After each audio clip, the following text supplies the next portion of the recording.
with us Patrick Hebert, who is the COO of ECI Development. And we're having some questions people have brought up about having residency in Nicaragua and what it's like to actually live there. Because they see it as an option, but realistically, how does that play out? So thank you for being with us, Patrick. Thanks, Addison. So I guess from the beginning, did you visit Nicaragua before you decided to move there? It's a long story, but I'll try to make the short version of it. I was planning on taking my family to Costa Rica, but a friend of a friend had just bought and purchased a little beach house in Nicaragua, and he said, "Oh, you got to go to Nicaragua. It's exactly like Costa Rica, but a little bit less Americanized, a little bit wilder, but very beautiful, and people are super friendly." And so ultimately, I went, "Okay, we'll try Nicaragua." And then it's bordering Costa Rica. You have a lot of the same sort of culture. And that's how I ended up there first time. And what year was that? I believe it was 2004 or 5, somewhere in that range, about 15 years ago. And did you visit there more between then and moving? Yeah, absolutely. I kind of fell in love with the country on that first time, and I actually left my family in a house that we rented on the beach. And I took the day and I rented a truck and I drove from the far south end of the country to the far north end of the country, and I stopped everywhere in between. And I remember it was probably about a 18-hour day of looking at property and houses and things like that. I really just wanted kind of what my friend had that we were staying in, just a little house on the beach. It only took a few days to kind of decide that we really liked the country and that we wanted to have something similar. So yeah, and then after that, we visited regularly, probably every couple months, and it just became a regular stop of where do we want to go on vacation, and my children loved it too, so it was always, let's go back to Nicaragua. So that's kind of how it happened. And how did you decide on making Gran Pacifica part of your life?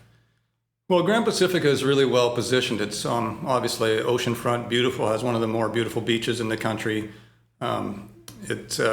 It's a little bit of first world living in a third world country. So you have running water, high pressure water, hot and cold water. Not every place has hot water. You have horseback riding and golfing and surfing. I'm not a surfer, but it's I do love being by the ocean. I love sailing, so anywhere near the ocean is always where I want to be. And it's very close to the international airport in Managua, in the capital city. And that, by very close, it's about 45 minutes away. It's the closest beachfront property to the city. So San Juan del Sur is a real popular beach town where a lot of, San Juan del Sur and the inner city the inner country city of Granada are the two most popular places in the country of Nicaragua. But I wanted to be by the water, so that kind of ruled out Granada, and I wanted to be closer to the city, so you can go for movies or dinners or whatever in the city, and you're only a little over half an hour drive back to the home. And so that's kind of was the main reason for choosing Gran Pacifica. It's really well positioned, and it had everything that I really wanted to have. So you find this perfect area for you to have a house in. You decide, okay, I want to do this. How did your family react to that?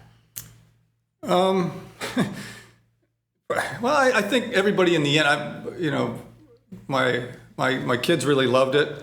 My ex-wife now, but she loved it too. She was very accepting, and all in all, everybody really loved being there. So it wasn't really like I had to do much convincing. It just had a really good vibe. One of the main reasons I think we chose Nicaragua over some of the surrounding Central American countries, obviously I'm Canadian, so I'm a Canadian citizen and a Nicaraguan resident.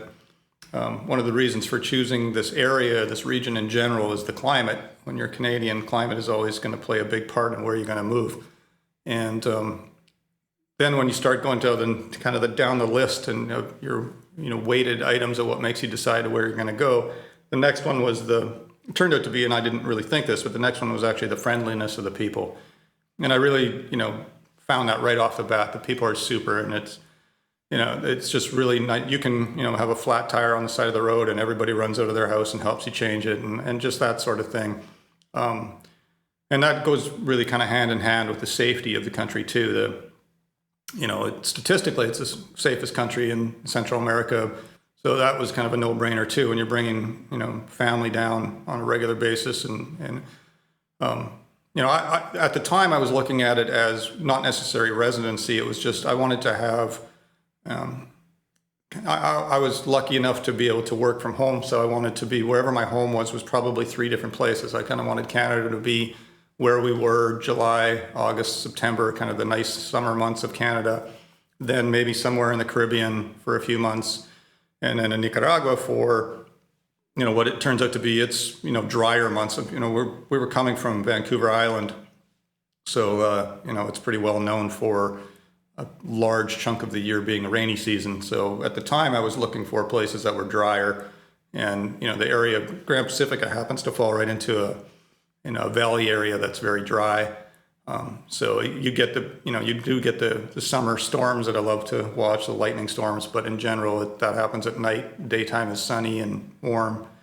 So, I guess I'm kind of going all over on tangents here, but I think in the list of things, it was kind of the climate, the friendliness of the people, the safety, and, then a kind of number of things underneath that, but that was kind of it.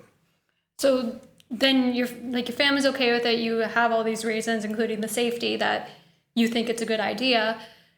How old were your kids when you decided to do this? Would you have to have looked into education at all?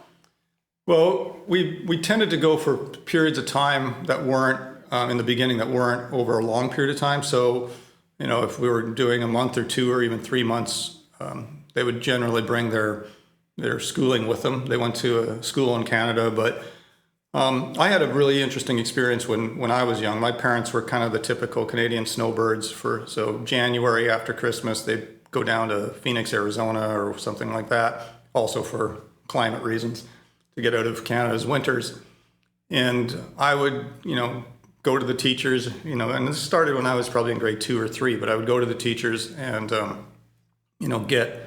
get a few months worth of work and that they would assign to me. And every time that we would go, for instance, I remember literally in grade 3 or 4 or 5, kind of at that age group, I would get assigned pretty much the rest of the year's, courses or assignments, and I'd finish them in the first month.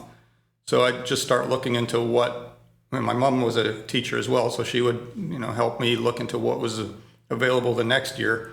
And so I actually got ahead. It actually really helped my academic performance because I would come into the next year and I'd already have studied a lot of what they were doing. So strangely enough, traveling and all that, actually boosted my grades. And more than that, I think the things that I really wanted my kids to experience is not, it's the book learning versus street smarts type of argument. But, when you go down to a country like Nicaragua, or we spent a lot of time in Mexico at the time too, you learn another language, you learn, currencies, you learn totally different cultures. You learn so much more than you do in school. And then if you can kind of take an hour or 2 of the day and do your homework, and realistically, that's all it takes, because if you're in a public school system, it's so inefficient that an 8-hour day or however long they are, can usually be done in 45 minutes. So that's what my kids would typically do. And then they'd keep a journal, kind of a diary of their travels too. So I think it's interesting for them to look back on those as well now. So I think it's a more well-rounded way to raise a kid, to be honest.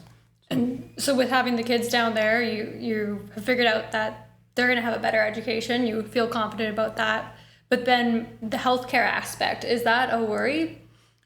Well, it's certainly in some countries. I mean, in Canada, we're lucky in the fact that we have kind of a healthcare system that is paid for through your taxes. So it's not, there's no immediate hits when you have an emergency type of health situation.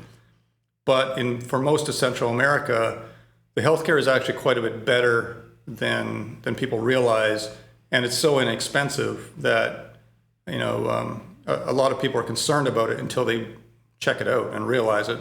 For instance, I've had the joy of having kidney stones twice in my life, once in each kidney, And it's not comfortable. And the first time I got it, I was in a little village in Nicaragua, and it was actually on I think it was our first trip to Nicaragua. So I got immersed in the Nicaraguan healthcare system very quickly. And it was late on a Saturday night, 11 o'clock at night or whatever, and I just had enormous pains that I didn't really know what I was going through. And fortunately, found a couple that had a friend there, a Nicaraguan doctor, and he was actually at a party, dancing somewhere, and he said, "Oh, I can come over," because they still make house calls in Nicaragua. But I managed to get through the night, and I met him in his clinic the next morning, and he gave me all the tests. I think I had an ultrasound and blood tests and all sorts of things, and he confirmed that it was kidney stones. And it was no wait line up at all. In Canada, unfortunately, to just get an ultrasound takes 3 months sometimes. So he went through it, did the consultation, and he said if I wanted a second opinion, and actually set me up with another urologist. And so I saw 2 doctors, had all these tests, and he walked me across the street to the pharmacy and made sure that I received the right medication. And, I had no idea what this was all going to cost. And as a Canadian, we wouldn't pay for it. As an American, you'd pay enormously for the kind of care that I was getting. And at the end of the day, it was $60 for everything. So I realized that, even insurance, if I was paying even $100 or $200 a month or something insurance, it's kind of a waste, because it would be very difficult to spend that amount of money in Nicaragua, no matter what was going wrong with you. So it was kind of a nice lesson to learn, extremely painful, but it really gave me a lot of confidence in Nicaraguan healthcare.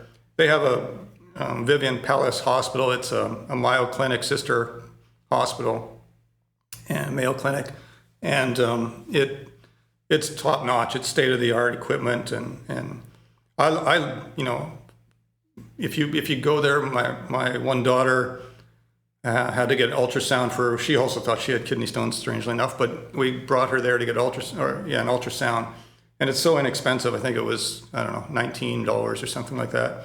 But the beauty of it is they turn the big screen down towards you while they're doing it and say, "Oh, here's your liver, here's your pancreas, everything's looking great, and here's the stone that, you actually do have." And then they take the pictures of it and they hand that to you and say, "Well, you can take this anywhere." And I'm not sure completely what it's like in the US, but in Canada, you don't own your own diagnosis. That stays with the doctor. They don't, and especially the person doing the ultrasound would never show you or tell you what's going on. You have to go back and talk to your doctor. So just that kind of freedom and knowledge that you have right away, and then you can deal with it right away. You don't have to wait 3 weeks while they, some stack on some doctor's desk somewhere. "Oh yeah, he does have a kidney stone." So that's just one example, but that's what I found. I've broken a toe. I've done various things in Nicaragua, and the care has always been awesome. And I've had that experience in Costa Rica, in other countries, in Panama as well. So I'd actually, generally, if I was caught in Canada with a serious issue and I didn't really want to wait in the hospital, or and I was able to travel, I would actually fly down to Nicaragua and get my medical care there. Sorry, long-winded answer to a short question. I mean, that's a lot of information. I'm sure a lot of people have had questions about even those little things, broken toe, like kidney stones, an ultrasound. Well, and just to add to that, the Vivian Palace top-notch hospital has insurance packages, and I'm in my 50s, and for me, I think it's just under $60, around $55 a month, and that pretty much covers everything. You can go in and get MRIs and everything. So it's if you want the insurance, it's very inexpensive. So for a lot of people, like my neighbors at Gran Pacifica, whether they're my age, younger, or some that are older, do have that insurance just for the peace of mind and being able to sleep at night, that if something goes wrong, they really don't have much in cost. And I think with that insurance, you get, don't quote me on this, but I think every 3 months you can go in for kind of a head-to-toe checkup too, and they do everything, and it's all included. So relative to U.S. insurance, I know even 20 years ago when I had a software company and we're working in the U.S., I think even at that time, my monthly insurance was about $550, $600. So it's 10 times the price. And like I said, that was dated. So right now if you want the insurance, you can have it, and Gran Pacifica is not very far away from that hospital. So at what point in this experience of Nicaragua did you need to look into your residency? Well, I have an investor residency, and I kind of have to admit I was a little bit like a kid in a candy store when I went from Vancouver Island down to Nicaragua to look at property and real estate. Vancouver Islands and Vancouver itself is kind of like the San Francisco Bay Area for, in the States you have that area is super expensive. In Canada you have also on the West Coast, the Vancouver area, and property, especially oceanfront property, is enormously expensive. So when you go to a country like Nicaragua, and I was able to look at various properties, and I I went a little crazy and I bought a lot of pieces of land. In hindsight, I probably wouldn't have done that much, but I still have a lot of it. I have farms and I have various things down there. So it was a little bit probably overloaded up front, but it's a little bit interesting when you go from such an expensive place to see such beautiful properties, whether it's mango forests or beautiful beaches, and the prices are just so reasonable and the cost of living is so reasonable. So at some point, I guess I don't even really know exactly when it was. I kind of just decided I wanted to make that the residency. One of the advantages for Canada that's a little different than for Americans in the U.S. is when you give up your Canadian residency. And just to clarify, I'm always going to be a Canadian citizen. I obviously appreciate and I'm patriotic towards Canada, and being a citizen is awesome because with my Canadian passport, I can travel to almost any country in the world. And we take that for granted because a lot of people, including my wife, who's Ecuadorian, can't. Right? There's a very limited number of countries that people from other countries can often go to. So I really appreciate my Canadian passport, and I won't ever give that up. But from a residency standpoint, in Canada, your income taxes and capital gains taxes and dividends and that sort of thing follows your residency. For Americans, it's a little different, but for Canadians that give up their residency, after a couple of years of that, you no longer owe taxes to the Canadian government.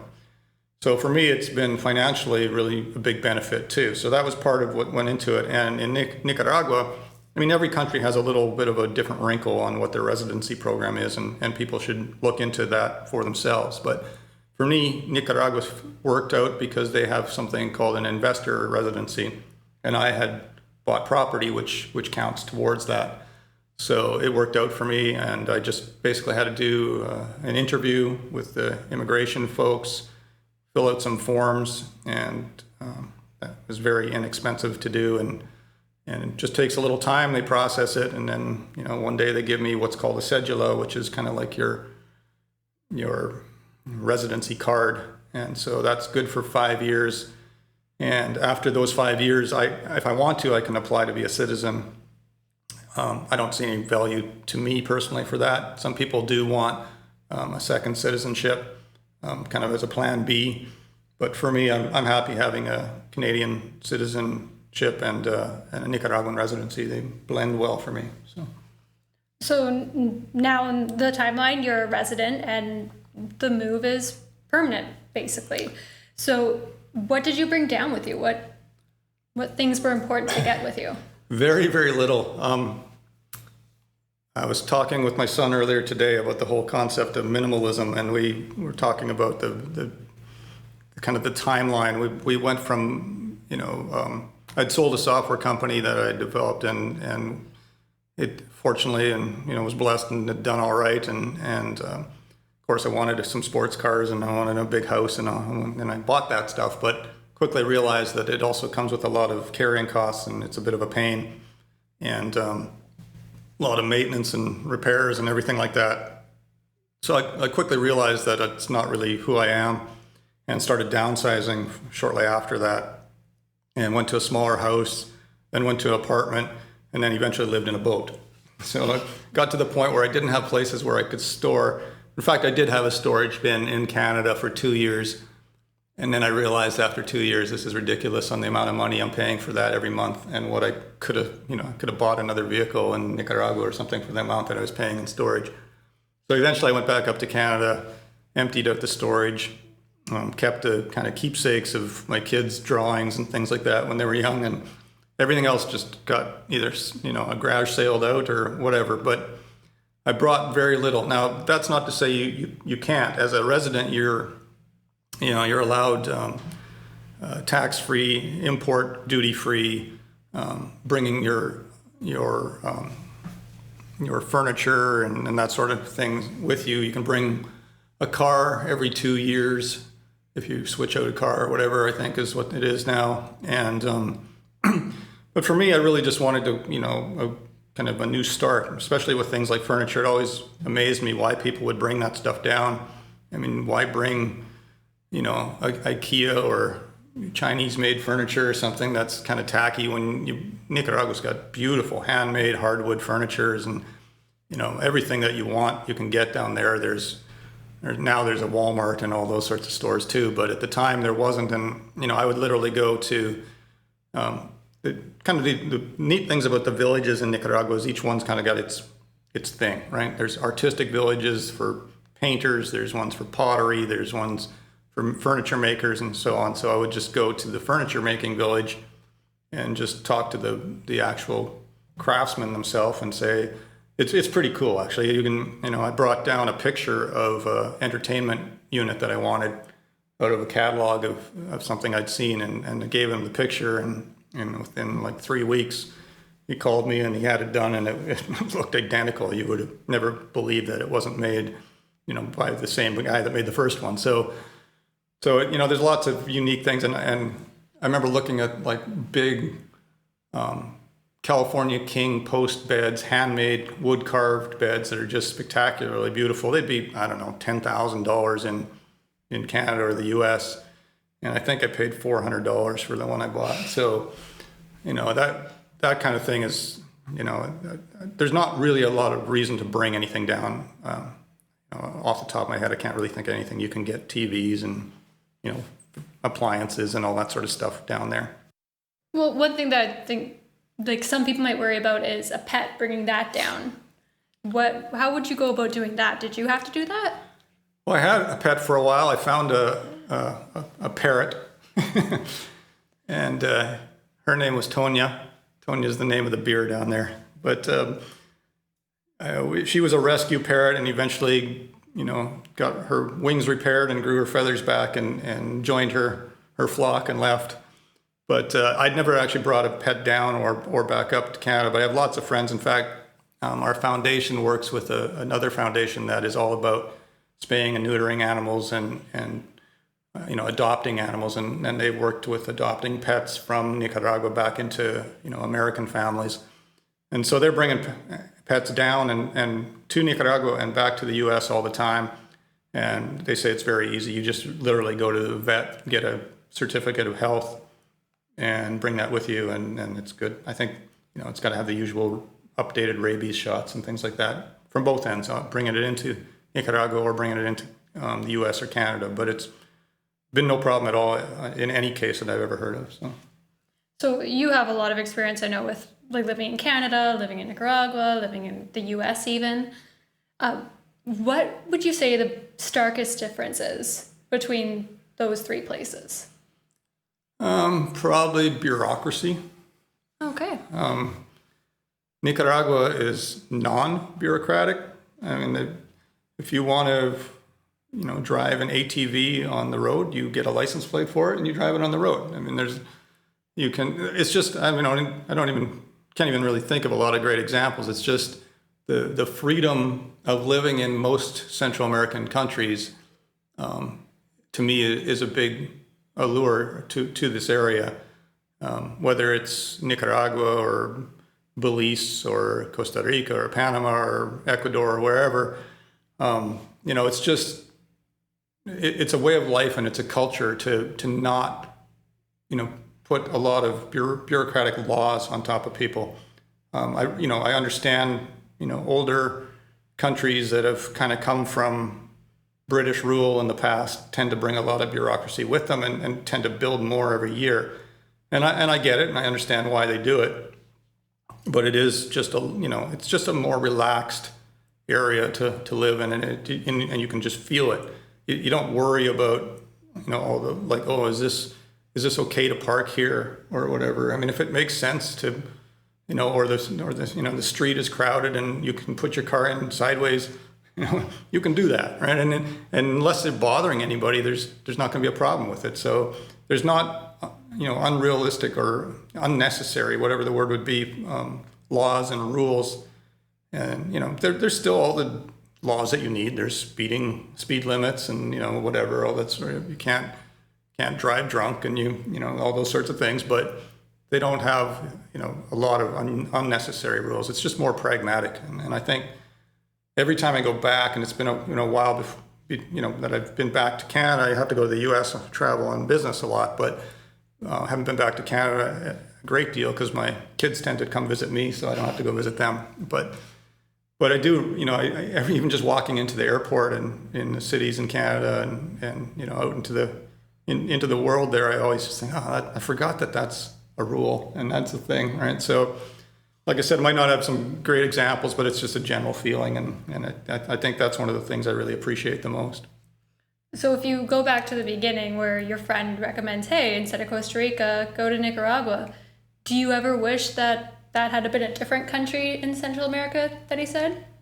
No, I think every country's got its benefits. I love Costa Rica. Costa Rica and Nicaragua are very similar. Costa Rica is more jungle. Nicaragua is a mix of jungle areas on the Caribbean side and the southern side, a little bit drier, kind of prairie-like in the middle, and then kind of highlands towards the north. So you get more choice of landscape and geography.